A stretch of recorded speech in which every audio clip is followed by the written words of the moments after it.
वाराणसी में आज करणी सेना ने साफ कर दिया है कि 19 दिसंबर को वाराणसी से ही एक बड़ा आंदोलन किया जाएगा जो सवर्ण समाज के हित से जुड़ा होगा। वजह क्या है और इसका पूरा प्रारूप क्या होगा, हम उसको लेकर बातचीत करेंगे। हमारे साथ प्रदेश अध्यक्ष करणी सेना के राकेश रघुवंशी जी हैं, हम उनसे बात करेंगे। राकेश जी, ईडब्ल्यूएस की आप अभी चर्चा कर रहे थे, आंदोलन की वजह क्यों पड़ गई? आंदोलन की वजह सर इसलिए पड़ गई कि इस लड़ाई को हम लोग पिछले कई सालों से लड़ रहे हैं और जो 10% रिजर्वेशन मिला था, श्री राष्ट्रीय राजपूत करणी सेना के जो राष्ट्रीय अध्यक्ष थे हमारे दादा सुखदेव सिंह घुगामेड़ी जी, उनके नेतृत्व में एक बड़ा आंदोलन हुआ था और मांग की गई थी कि गरीब सवर्ण समाज भी गरीब है और एक सिंघो आयोग का गठन किया गया। तो सिंघो आयोग की रिपोर्ट में आया था कि ये सामान्य वर्ग के जो गरीब लोग हैं उनको भी आरक्षण मिलना चाहिए, लेकिन ये बहुत समय बीतने के बाद इन्होंने नहीं दिया और हम लोग इसको लेकर के उठा रहे थे कि सिंघो आयोग की जो रिपोर्ट है उस पर कम से कम फाइनल मोहर लगे। लेकिन जब हम लोग इस सरकार से 10% रिजर्वेशन की बात कर रहे थे तो ये सरकार नहीं दे रही थी, तो फिर इसके खिलाफ हम लोगों ने आंदोलन किया और पूरे 22 स्टेट के लोग आकर के आंदोलन किए और 3 स्टेट में इनकी सरकार चली गई, गुजरात, छत्तीसगढ़, मध्य प्रदेश में।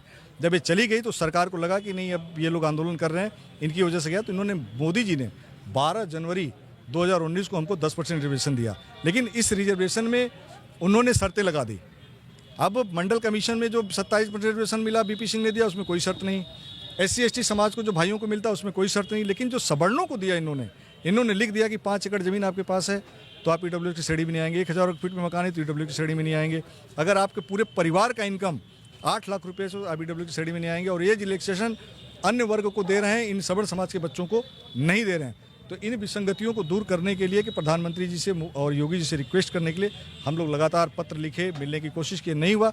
तब ये आज आंदोलन करने की नौबत आई है कि हमको 19 दिसंबर को एक बड़ा आंदोलन बनारस में करेंगे। कौन कौन लोग इसमें शामिल हो रहे हैं और जरा संक्षेप में बताइएगा कि क्या क्या प्रमुख मांग है इसमें? देखिए, शामिल होने के लिए वो सवर्ण समाज के सभी पीड़ित छात्र छात्राएं, उनके माता पिता और वो सभी समाज जिनको लगता है कि इनके साथ अन्याय हुआ, भेदभाव हुआ, वो सभी लोग इसमें शामिल होंगे। सभी का समर्थन है और पूरे भारत के करणी सैनिक और सवर्ण समाज के जितने भी संगठन हैं वो सभी लोगों का समर्थन होगा और सभी लोग यहाँ पे इकट्ठे होंगे। और ये आंदोलन हमारी जो मांग है, हमने बता दिया कि जमीन प्लाट मकान की शर्तें हटाएं, आयु में 5 वर्ष का छूट दें, ये जो भेदभाव इसको ख़त्म करें। और तीसरी जो हमारी मांग है, दूसरी मांग है कि सवर्ण आयोग का गठन हो।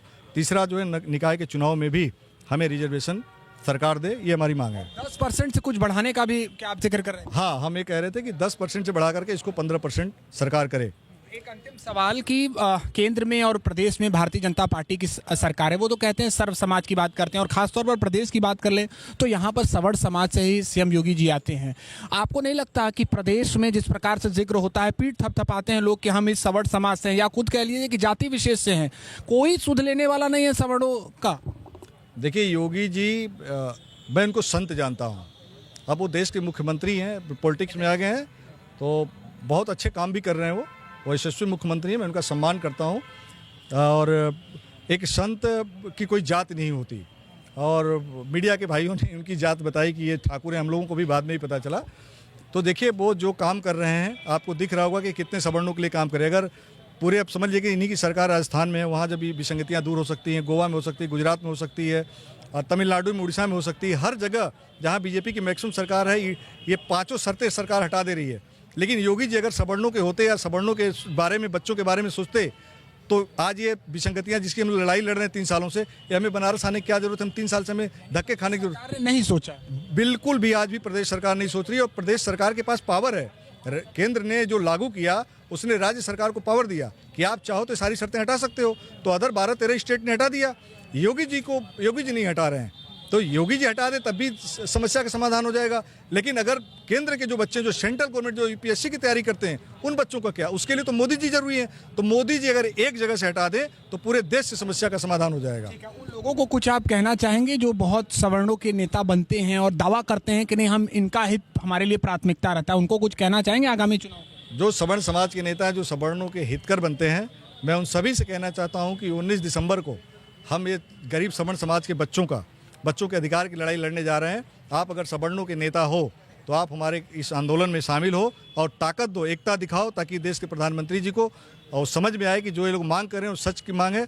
अन्यथा आप जो सवर्णों के नेता होना बंद कर दो, ऐसे भी आपको बहुत समय नहीं लगेगा, बहुत जल्दी आप इग्नोर हो जाओगे और आपको दोबारा सत्ता में नहीं आ पाओगे। देखिए, ये सीधी ललकार है करणी सेना की। इन्होंने साफ कह दिया है कि 19 दिसंबर को वाराणसी के ही शास्त्री घाट से एक बड़ा आंदोलन किया जाएगा जो सवर्ण समाज के हित से जुड़ा होगा।